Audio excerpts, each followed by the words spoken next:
I wasn't supposed to be home that afternoon. It was a last-minute change. My flight out of Dallas got canceled due to some storm over Tennessee, and the airline had miraculously squeezed me onto an earlier one. I didn't tell Haley, figured I'd surprise her. We hadn't had much time together lately with all the chaos surrounding the wedding. Between the florist appointments, food tastings, venue walkthroughs, and our respective jobs, it felt like we were always passing each other in a rush.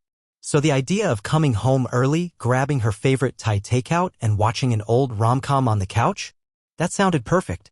Only that's not what I walked into. Our place was unusually quiet when I came through the door, save for some faint pop music playing from the kitchen speaker. The living room was clean, cleaner than usual, and there were 2 empty mugs in the sink. I remember noticing that, which was weird because Haley wasn't much of a coffee drinker. My first thought was that maybe her brother Jake had come over, or one of her friends. But then I heard something down the hall, the unmistakable sound of a closet door closing too quickly. Not slamming, but definitely rushed. Followed by soft footsteps. I called her name. Haley? Silence. Then she appeared in the doorway to our bedroom, almost like she'd been waiting for me to say something. Her cheeks were flushed, hair a bit tousled, like she'd been moving in a hurry. Not in a disheveled, caught doing something wrong way exactly, but enough to make my radar blip. You're back early, she said, her voice a little high-pitched. Yeah, I said, setting down my bag by the couch. Flight got changed last minute. Figured I'd surprise you. She nodded and gave me a quick smile, but it didn't reach her eyes. That's sweet? There was this pause between us. Not the kind that says, I missed you, more like, I wasn't ready for you. I gestured toward the hallway. Everything okay? Thought I heard something. Oh, she said quickly. Just putting away a package. Something for Jake. Jake? I asked, already stepping toward the bedroom. He was here. No, she said sharply, then softened it with a laugh. I meant I was wrapping something for him. His birthday's coming up. We walked back toward the room together. The closet door was still closed now, carefully. I didn't say anything else, but I noticed the nightstand immediately. There was something on it that hadn't been there this morning when I left, a silver-gray men's bracelet. Sleek. Industrial. Engraved. I picked it up without thinking. Cold and heavy in my palm. I turned it over and read the engraving, JC. Not mine. Not Jake's either, unless Jake had suddenly changed his initials and developed a taste for titanium jewelry. Jake, to my knowledge, didn't even own a watch, let alone something like this. What's this? I asked, holding it up. Haley was already moving toward me. That? Oh, that's Jake's birthday present, she said, plucking it from my fingers with forced nonchalance. Found it online, thought it looked cool. He's into minimalist stuff lately. I raised an eyebrow. Since when? She shrugged, setting it down on her side of the dresser. Since recently. He mentioned it when we talked the other week. I said. She was acting calm, overly so. Like someone who had practiced this exact interaction in her head. She leaned against the bed frame, arms crossed.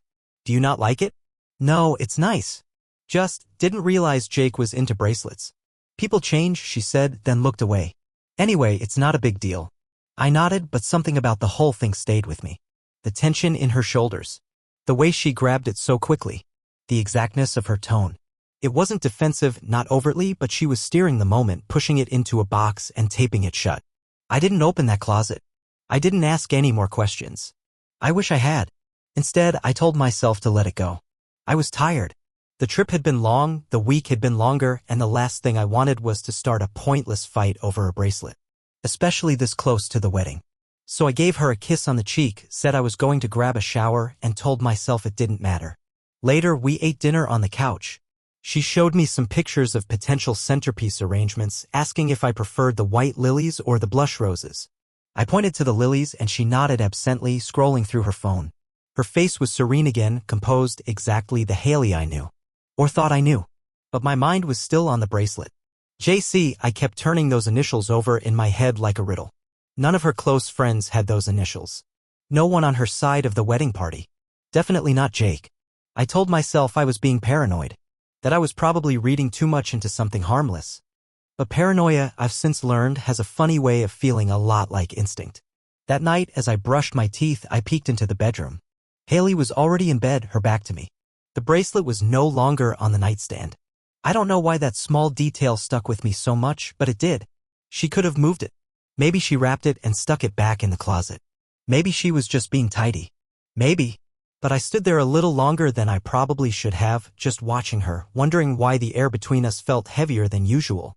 She turned and smiled at me then, sleepy, sweet, familiar. What, she asked? Nothing, I said, turning off the light. But I didn't sleep much that night. The thing about red flags is that they never seem red at the time. More like pale orange. Easy to explain away. After the bracelet incident, I found myself retracing old moments, little things I'd buried under trust and distraction.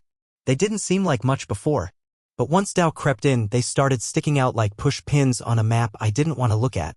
Like how Haley used to stay late at work. Not once in a while, I'm talking 3-4 times a week. At first, it made sense. She was managing a new marketing campaign, said the team was behind. Fair. I'd even drive over some nights with dinner just to see her. But she always asked me to leave it at the front desk or wait downstairs. She'd say something like, "It's chaos in here, babe," and I believed her. But now? I remember once she came home around 11 p.m. wearing this navy blue blazer I'd never seen before, her hair curled like she'd stepped off a runway. She said they had client meetings all day and she didn't have time to change. But her perfume, it was a new scent. Stronger. Not the light floral kind she used to wear. I asked her about it jokingly. Trying something new? She paused a beat too long, then smiled. Got a sample at Sephora. Figured I'd test it.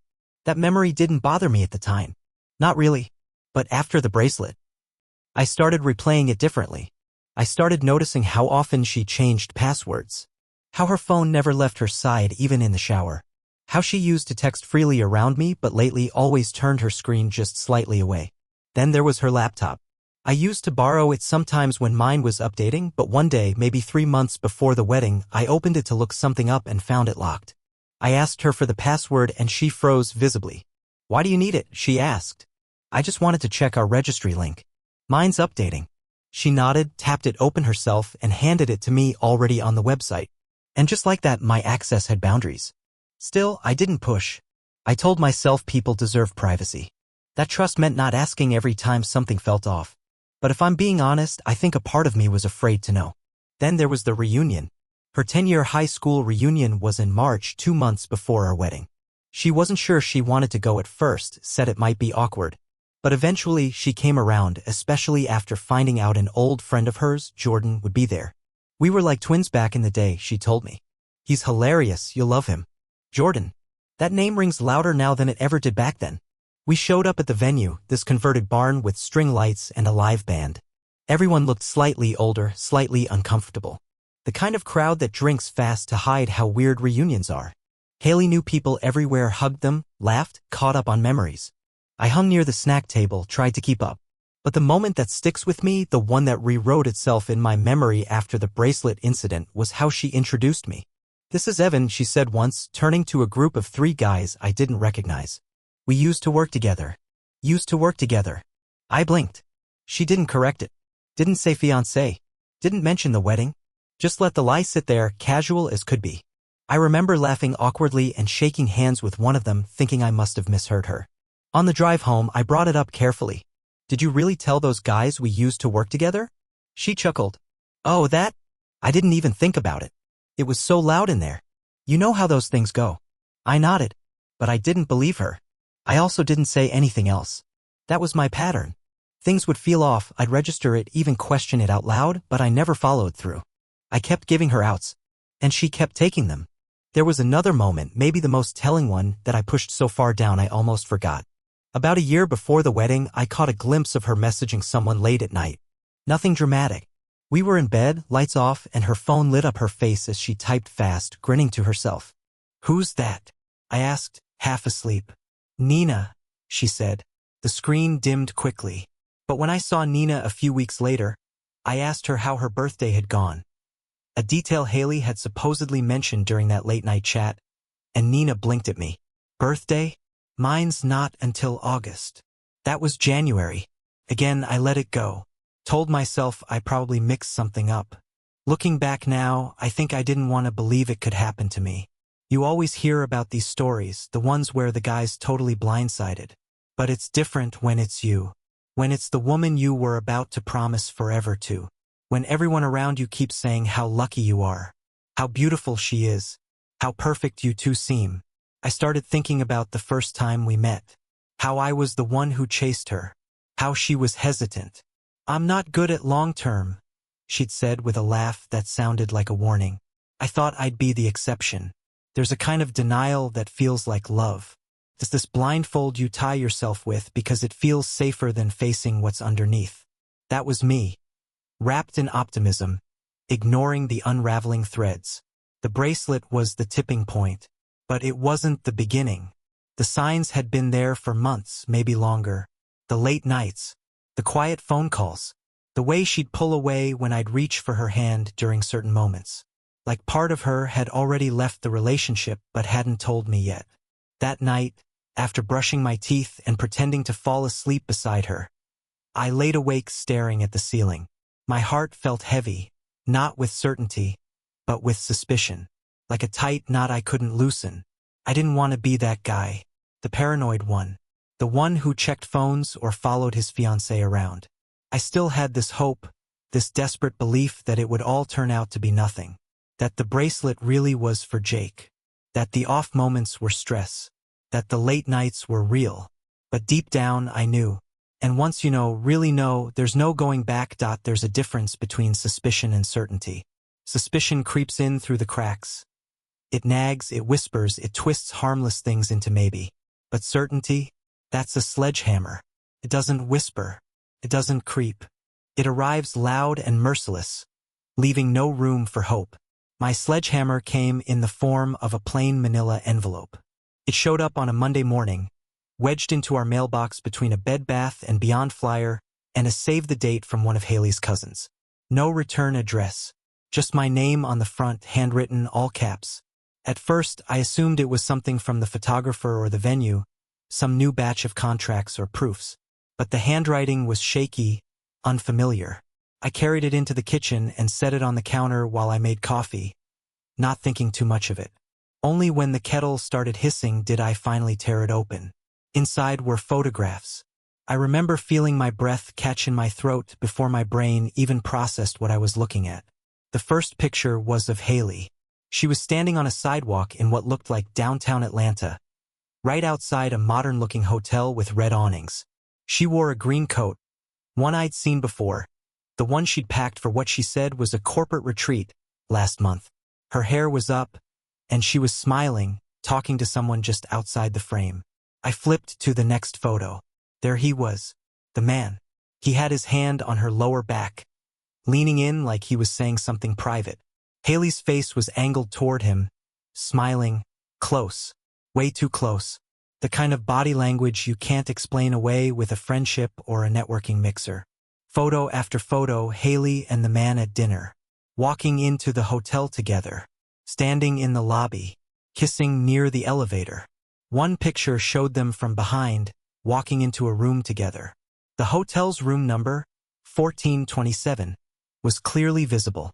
There were timestamps in the corner of each photo. All from that same weekend she'd told me she was attending a seminar. I remember that weekend because I'd spent it finalizing the table placements for our wedding and fixing a plumbing issue in the guest bathroom. I remember texting her that night, asking if she got in okay.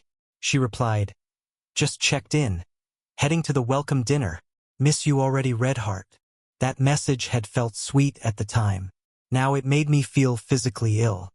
I didn't realize I was shaking until I set the photos down and saw my hand trembling. It wasn't rage, not yet. It was shock. The kind that makes your skin feel too tight. I picked the envelope back up and checked for any note. Nothing. No explanation. Just the photos. Whoever sent them wanted me to see, but not to know who they were. I didn't recognize the man in the pictures. Mid-30s, well-dressed, with a corporate kind of confidence. A name didn't come to mind, but something about him seemed familiar in a distant, indirect way. Maybe someone she knew through work? My stomach churned as I stood there in silence.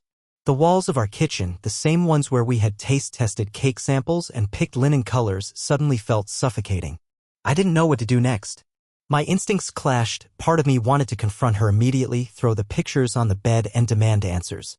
Another part of me wanted to pack a bag and leave without a word. Disappear before I gave her the chance to lie again.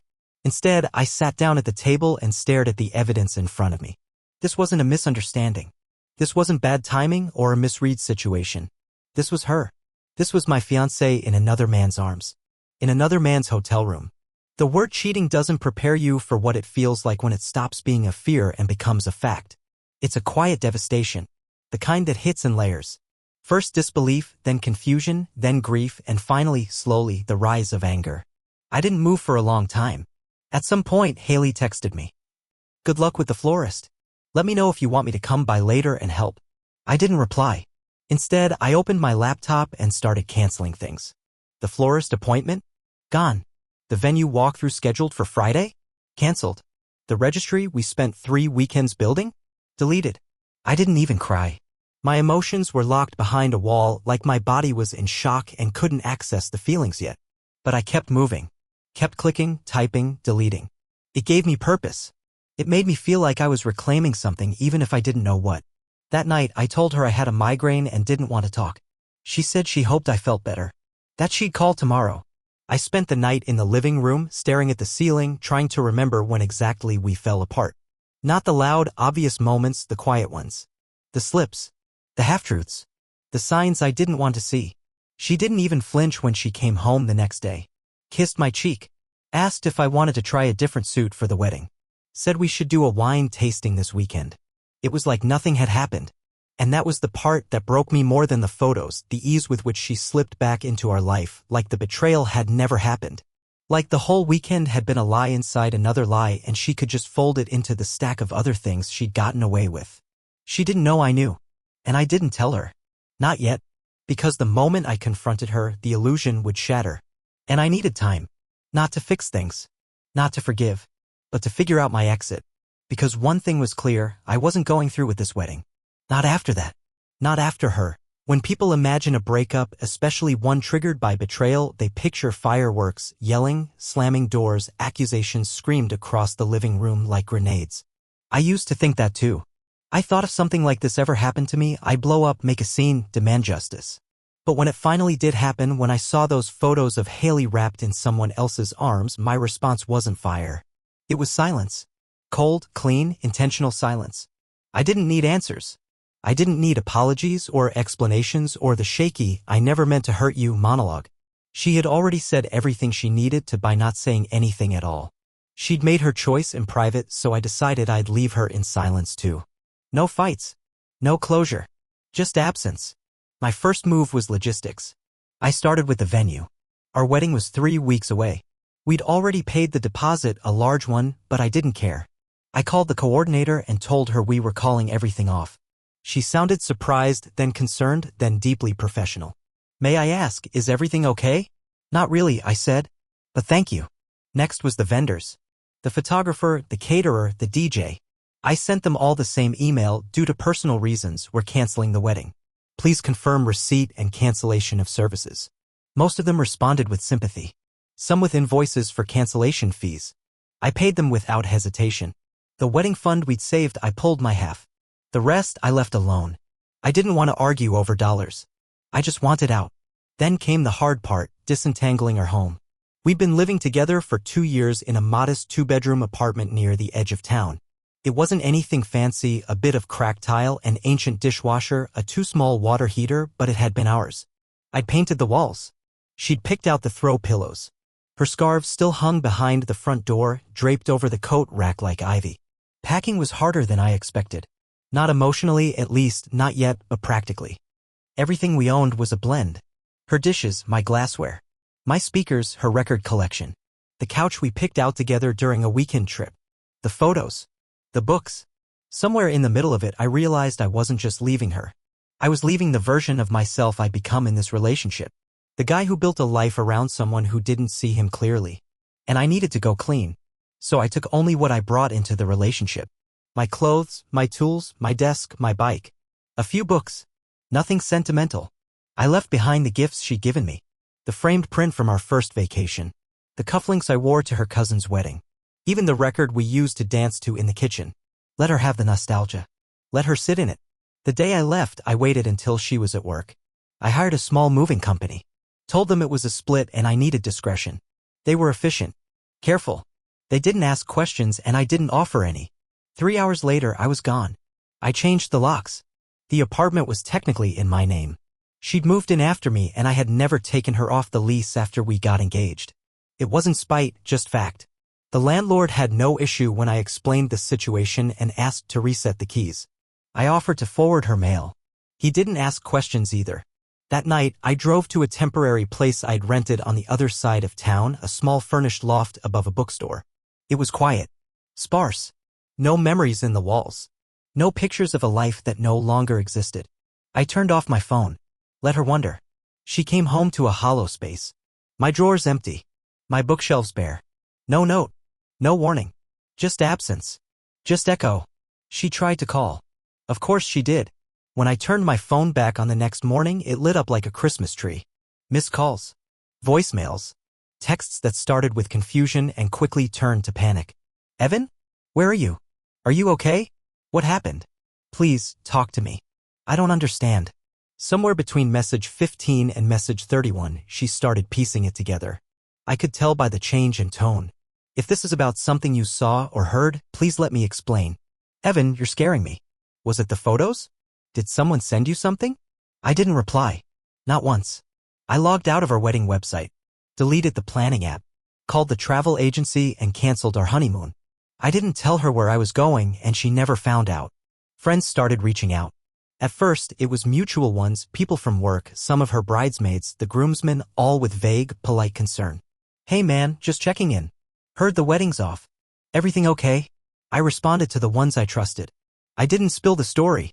Just said things didn't work out. Appreciate the check-in. Her best friend, Kelsey, called me twice. I didn't answer. I knew where her loyalties lay. My parents were shocked. My mom cried. My dad wanted to know why. I just couldn't do it, I told him. He didn't press. Just nodded slowly like he understood something without me saying it. In truth, I think he did. The days that followed were weirdly calm. I expected devastation. Tears. Some cinematic breakdown in the shower or a whiskey-fueled spiral. But it didn't happen that way. Instead, I felt clean. There's a kind of peace in walking away without a word. A power in denying someone the opportunity to lie to your face one more time. I didn't need to watch her pretend. I didn't need her to tell me it didn't mean anything. I already knew it meant enough for her to choose someone else. That was enough. The ring? I kept it. For a while. It sat in the drawer of my nightstand in the loft, in the same velvet box it had come in. I'd saved for months to buy it. Chose it carefully. Platinum band, simple diamond, elegant. Not flashy, just like her. Or like I thought she was. I sold it a month later to a jeweler downtown. Got less than I paid, but I didn't care. I didn't need the ring. I needed it gone. Haley never showed up at my door. Never tracked me down at work. Never sent flowers or stood outside in the rain like some movie scene. She just kept texting. Calling. Leaving voicemails that grew shorter and sadder. Eventually, those stopped too. But for a while, I imagined her walking into that apartment expecting to complain about work, maybe kiss me on the cheek, maybe ask what was for dinner, and instead finding silence. Absence. An empty drawer where my clothes used to be. No explanation. No argument. Just the end. And somehow that felt like the most honest response I could give. The first time Haley tried to reach me in person was 4 days after I left. I was sitting in the corner of a quiet cafe near my new place, sipping a coffee that had gone lukewarm while I scrolled through apartment listings and tried to ignore the ache in my chest. My phone buzzed. I glanced down and froze. Haley. 1 missed call. Voicemail. 027. She hadn't called in 2 days. Her texts had slowed too. I figured maybe she was starting to accept it, that the silence had done its job. But no, she was just changing tactics. I listened to the voicemail. Her voice was soft, unsure. The Haley I remembered, composed and assertive. Sounded like she'd been replaced with someone stumbling through guilt. Hey, Evan. I know you don't want to talk to me, but please, I need to see you. I don't even know what you know, or what you think you know. But if you'll just give me a chance, I'll explain everything. I swear I'm not giving you excuses. I made a mistake. A big one. Please call me. I didn't. I sat with the phone in my hand for a long time, staring at her name. The same name I once imagined writing next to mine on wedding invitations. The same name that had been on the envelope of that anonymous letter. The one that tore our world apart. I played the message again. Then I deleted it. Later that night, I got a call from my mom. She sounded hesitant, but I could tell something was off. Evan, honey, Haley called me. My stomach dropped. She said she hasn't heard from you, that she's worried. She sounded, I don't know. She asked if you were okay. If I knew where you were staying. I took a breath. What did you say? That I didn't know. Which is true, technically. She begged me, said she just wanted to talk. She was crying. Evan. My silence stretched across the phone. Did something happen? She asked gently. She cheated, I said. There was a pause. Oh, Atlanta, I added. Business trip. Not business. Someone else. My mom's voice changed. She didn't cry this time. She just sighed, slow and sad. I'm so sorry. She knew what she was doing, I said. She chose it. I'm not giving her a chance to lie to my face about it.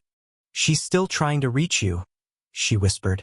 Maybe not for the right reasons, but she is. I changed the subject. I couldn't talk about it anymore, not even to my mother. Over the next week, I started hearing from our mutual friends, one after another, subtle messages that all said the same thing without saying it directly. Haley's been asking around, says she just wants a conversation. She's not doing well, man. I don't know the full story, but maybe just give her 5 minutes. You don't owe her anything, but she looks wrecked. One friend, Ben, my old college roommate and groomsman-to-be, went further. She's not even pretending it didn't happen, he said over the phone. She admitted it, says she panicked, got scared, said she ruined everything and she knows it. She did, I said flatly. I'm not defending her, man. I'm not. But I've never seen her like this. She should have thought about that before she got on a plane to spend a weekend with someone else. I get it. Believe me, I do. I think she's spiraling. I think she thought she'd be able to fix this. I let out a bitter laugh. You don't fix this. You don't patch it up with flowers and therapy. You don't get to hurt someone that deeply and then call it a panic. Maybe not, he said. But it doesn't look like she's trying to excuse it. Just chasing ghosts, I guess. That phrase stuck with me. Chasing ghosts. That's what she was doing. Chasing the version of me that still existed before the photos, before the bracelet, before the doubt. But that guy was gone. I changed my number 2 days later. Didn't announce it. Just quietly let the old one die. I left her messages unread. Emails unanswered. Blocked her on social media. Not out of spite, but for peace. The silence wasn't a punishment. It was a boundary. But Haley wasn't done. A week after I changed my number, she showed up at my old apartment. I wasn't there, obviously. The new tenants, a couple with a dog and a baby on the way, messaged me through the building's forwarding service to let me know. Hey, I think your ex-fiancé came by looking for you. She seemed confused that you didn't live here anymore. Just thought you should know. The image of her standing in that hallway, staring at the door she used to call home, made something twist inside me. Not pity, not longing, just wait, like I was being reminded that she was still out there, still trying to undo something that couldn't be undone. That night, I scrolled through our old photos. I hadn't done that since I left. Our vacation to Colorado, her laughing in a snowstorm, the blurry selfie from our first apartment, taken the day we signed the lease, her birthday party last spring. All smiles, all lies. In hindsight. I stopped on a photo from the night I proposed. She was holding her hand up, showing off the ring, eyes wide with shock and joy. Everyone around us was clapping. I remember thinking I'd never forget the look on her face. I don't know why I did it, but I stared at that photo for a long time. Then I deleted the entire album. Not out of anger. Out of necessity. Sometimes love doesn't die in a blaze. Sometimes it slips out the back door quietly and doesn't come back. Over the next few weeks, I heard from fewer and fewer people. The questions stopped. The updates faded. Haley's attempts seemed to slow, though I suspected she was still trying behind the scenes. One afternoon, I got a letter. Real mail. No return address, but I knew the handwriting before I even opened it. It was short. Just 2 paragraphs. She didn't make excuses. Didn't ask for forgiveness. Just said she wished she could explain what she was thinking and that she knew it wouldn't matter anymore. She hoped I was okay. Said she still thought about me every day. That she didn't expect to hear back, but hoped someday I'd be able to think of her without hate. I folded the letter once, tucked it into a drawer, and never looked at it again. Whatever she was hoping to rebuild had long since turned to ash.